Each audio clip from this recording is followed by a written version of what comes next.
Behold, football, in all of its captivating and aggravating glory. I already told my girl that I'll be barely able to see her until February. However, I want to be able to take her to a Steeler game this year. It's been a bit since I made the trip down to bless the terrible trough. And I know there's only one way for me to partake. With SeatGeek, the sponsor of this video. The resale market's your key to football games or any other sporting event or concert that you fancy. Allow me to walk you through the ad. All tickets on the resale market are sorted from red to green on a 1 to 10 scale.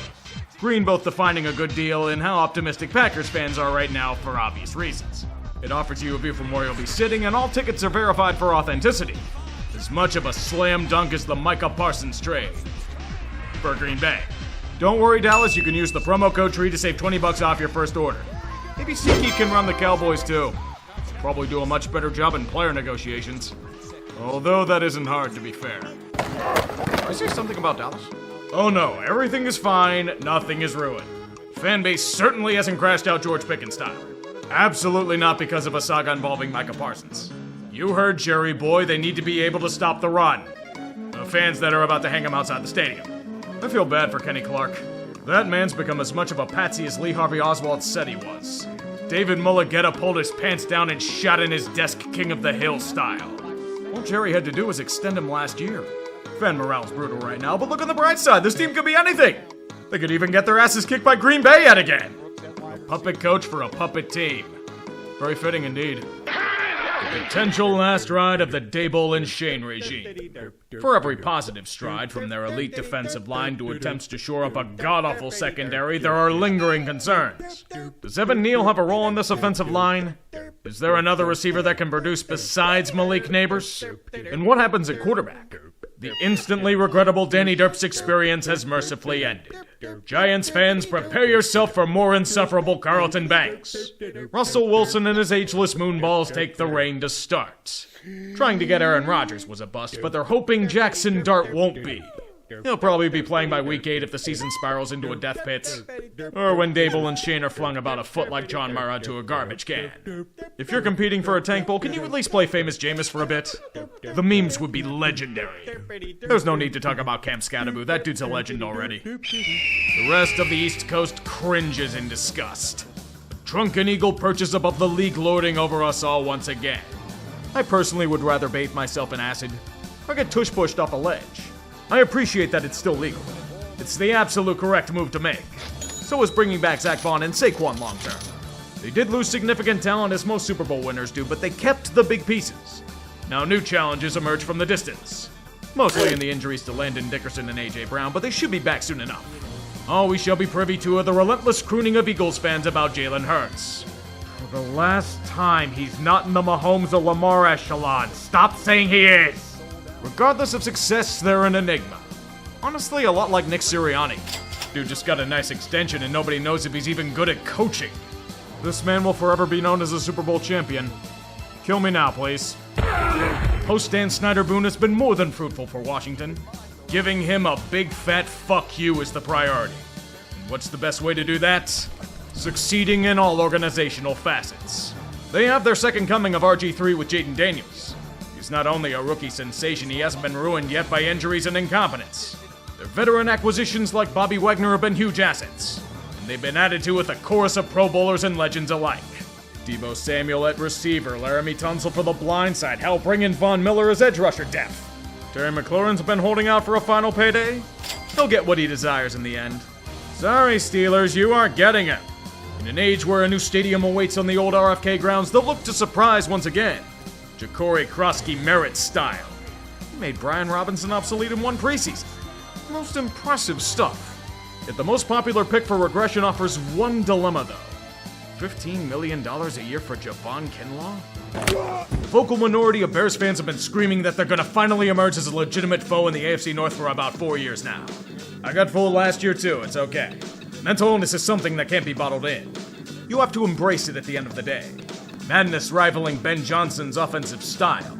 Now we get to see if he's a legit head coach or yet another overvalued guru that flames out fast. Caleb Williams will be his grand experiment. If they can My Fair Lady his talent into an elite being, Ben gets free Malort for life. I'd say Lou Malnati's, but inflation's done a number on that industry. Inflation also cost them a bit to overhaul their interior offensive line. But as long as Eberflus isn't anywhere near the team, it's a good day in Bears land. Such a good team, in theory, deserves accolades. Ryan Poles, despite accomplishing nothing of note, has been extended long-term in the quest to make it back to the playoffs. Not bad work for a man who's simply a what-if disguised as a GM. Lion King once had a mighty pack alongside him in his quest to revive the fallen ashes of Pride Rock. Their job was accomplished most impressively, but it's now time to forge their own legacies. Life without Ben Johnson and Aaron Glenn. And Frank Ragnow. How will the Lions manage to maintain appearances? Does the offense adapt to the roar of Jared Goff? Do they plug in the classic Sonic and Knuckles? Or do they go under the hood and charge up the Tesla? Either way, there will be plenty of weapons to choose from, but the true tests come in January. For Aiden Hutchinson, it might simply be when he returns to the field of play. That's when you know your cultural overhaul is succeeding, when the regular season's merely a tune-up. There will always be that weird part that wonders if this is a fever pitch, however. What if this is all just to pound the Lions back to the eternal irrelevance that plagued them for decades? When a rescue franchise is adopted by competent leaders, you have to be careful with it. Scars take a lot longer to heal within the soul. I think Detroit will be fine, but life is a strange way of dealing cruelty. In the age of the new Pack Arena, all you need is love. Or so they say. Will the real Jordan Love please rise? Is he the man whose strong form led the rest of the league to groan at Green Bay's spoils, or the sluggish sophomore undone by injuries and inconsistency? The Packers are very close to glory. That is most certain, but how they get back there is another question entirely. It could be with a last-minute deal for Micah Parsons. At $47 million a year. Expensive as hell, but that defense is going to be phenomenal. Will it be enough to beat the goddamn Vikings and Lions, though? As happy as Wisconsin is, the honeymoon period will eventually end. Results will have to arrive in short order. A deep playoff push is needed. Allowing us to laugh at Dallas is nice, but that's merely part of the goal. We'll applaud them for trolling, though. They don't even need Lucas Van Ness to develop. It's impressive. All this to somehow lose to the Niners in the playoffs again. I hate them. They had the chance to complete the cycle and have Aaron Rodgers as a veteran backup, and yeah! It was perfect, too. Sam Darnold's final 2 games resulted in closing all McDonald's in Minnesota, but the time has come to put J.J. McCarthy on the saddle. What is he? We don't know. Honestly, though, all he has to be is what he was at Michigan. A game manager for a team chock full of talent. Just get the ball to Justin Jefferson. He'll do the rest. Hawkinson, too. Oh shit, they got Adam Thielen back? He's still got some juice in the tank. With a team like the Vikings, you never know what to expect. Do you get a strong playoff contender that bedazzles all who watch Brian Flores scheme his next terrorist attack on opposing QBs? Or does everyone get injured to all hell and the only word of the day is collapse? There are fewer snake-bitten franchises than these fuckers. Jordan Addison's suspension's proof of it. You're gonna need to do well here, Vikings. The Twins are miserable and fans need an escape. Any chance you can forcefully take over control of that team, too? You can do it with Carson Wentz. He's pretty much expendable. Seriously, you could have had Aaron Rodgers and fulfilled the glorious memes. He didn't even need to play, he could have just sat on the bench! The Falcons are a lot like an EV startup that is a dream and no idea about anything else. They put together some buzzwords, flashy lights, and concept designs while somehow enticing most of Silicon Valley to pour cash into the money cauldron to watch it burn. They've been the most likely to make a huge jump for the last 3 years, yet every time they have a chance, we realize that everything is shit. Bijan was supposed to be the answer until he wasn't. Kirk Cousins was supposed to be the answer until he wasn't. Wait, he's still here? And he's still making millions of dollars in the process? Generational bag-securing ability. Michael Penix can learn from him.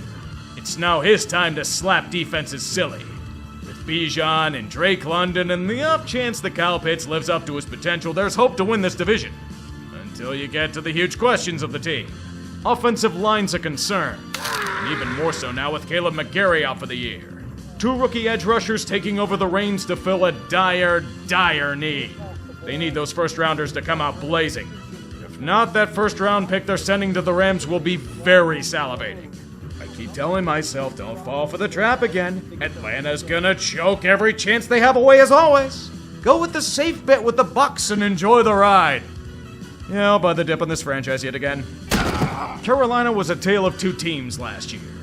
A continuation of the on-field abortion that was the first half of 2024 and the second half swoon, which finally showed some semblance of on-field progression. David Tepper not being in the news for meddling in every damn thing. What a relief. And they're gonna need more of it to continue evolving. Bryce Young is no longer in contention for biggest bust in NFL history. For now. That factory reset did him wonders, but what is his ceiling? Will McMillan and Coker break out as expected at wide receiver? The running game should be decent at the very least. The real question comes in the form of the following. What the fuck is a defense? It was terrible last season. And to be fair, some of it was due to brutal injury, but any resistance shouldn't imitate a saloon door. J.C. Horn's a good start. Even if durability is a concern, getting him paid is necessary. If they suddenly go back to shit, I don't know what this franchise will do. Honestly, would anyone even pay attention? All of Charlotte would root for the Steelers or something. Mickey Loomis is still here. That's all you need to know. The team pretending it's still pre-COVID era, sticking their heads in the sand, ignoring the complete teardown and reconstruction needed for years. Ignorance is the name of the game. It's okay, they'll tell Saints fans. Your favorite whipping boy, Derek Carr, is still around. About that. He was forced to retire due to a shoulder injury. So who the hell's starting for them now under center? Spencer Rattler. Not the 26-year-old rookie Tyler Shuck. Jesus Christ, the Superdome's gonna become a disaster zone. They're on a dilapidated hamster wheel. No more Ryan Ramczyk, a bunch of random veterans signed to pretend everything's fine, another year of eternal restructures of the same aging, injury-prone vets, who will probably be hobbled by week 9. Get your paper bags, the Aints are back and worse than ever. All I can hope is that Loomis is hung up on a levy for all to see, but that's too logical for this organization. Todd Bowles may be in over his head as coach, but compared to the schlock that's been featured in the NFC South, he might as well be Bruce Arians reincarnate. Despite the slight fade from their glory days, the Buccaneers pretty much win this division by default for one reason. They have a high floor. Baker's gonna give you reliable QB play, and Mike Evans is still his ageless self. If Bucky Irving maintains production on the ground, it'll be more of the same.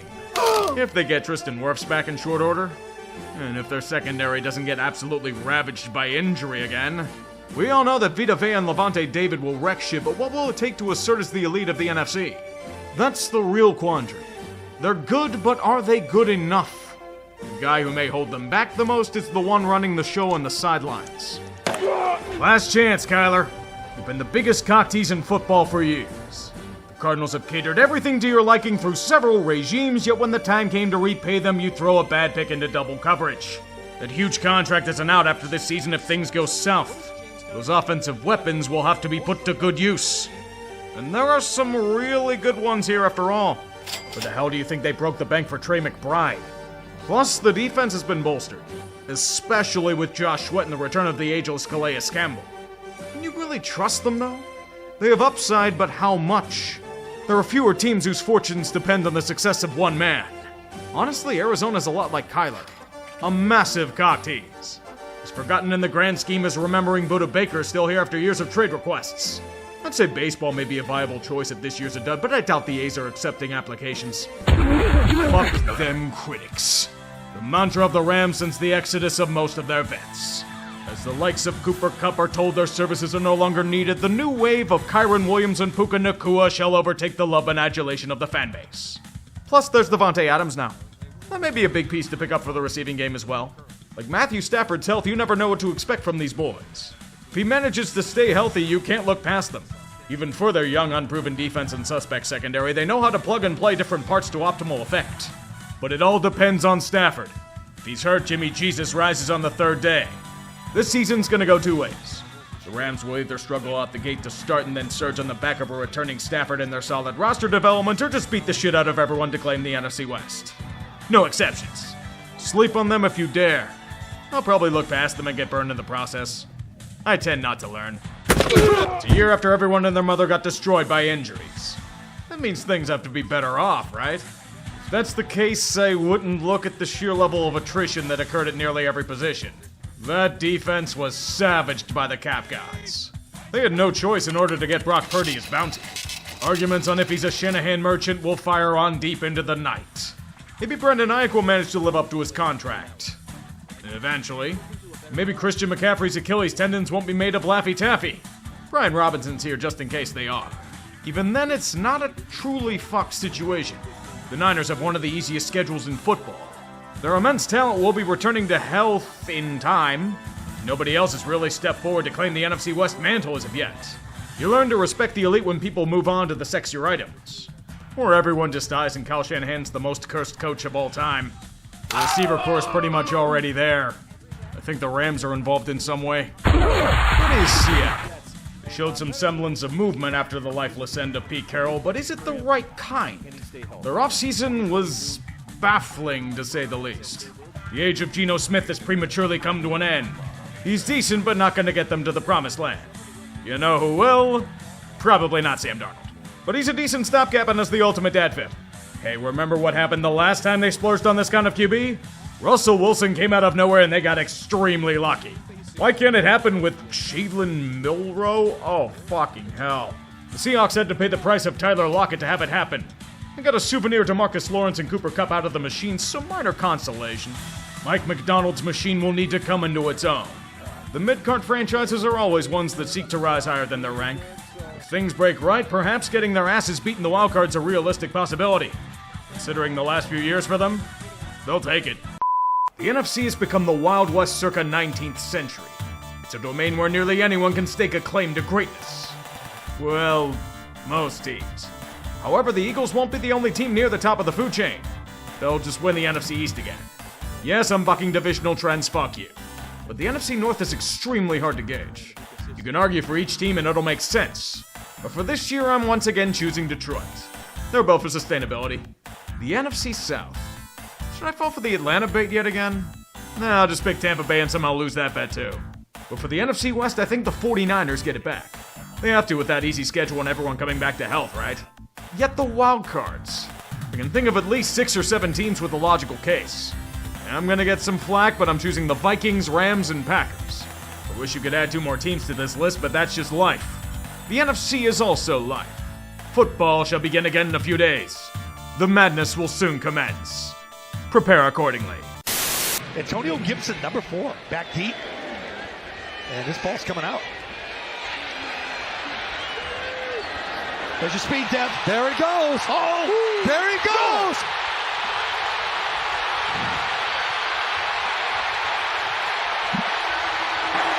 It's already a new season.